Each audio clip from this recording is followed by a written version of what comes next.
Nagawa mo dito? Nanonood ng TV. Paano ka nakapasok? Binigyan ako ng susi ni tita.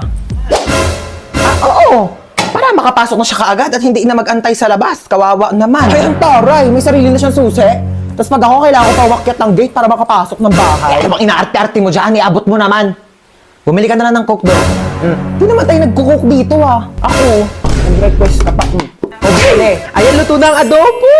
Ito anak, pinagsandokan na kita ha. Thank you po, tita. Saan yung akin? Sandok ka na doon. Wala ka bang kamay? Ayan, pag siya sinasandokan, tapos pag ako... Sarap. Marami pa doon. Sarap talaga ng adobo niyo, tita. Gusto mo pa? Sandok Hindi na po. Busog na po. Sige, iwan mo na lang yan dyan ha. Si Princess na maghuhugas. Usam pa. Tita, uwi na po ako. Yun uuwi na rin sa wakas. Bakit? Uwi ka na, ayaw mo na dito? Ay, hindi po ako nakapagdala ng damit. Ay, naku, hindi naman problema yan. Binilhan na kita ng mga damit.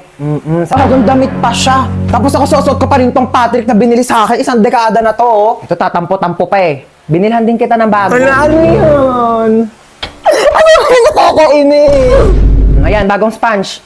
35 pesos, 5 pieces na yan sa Shopee Choice. Maghugas ka na dun. Nakakatawa yun?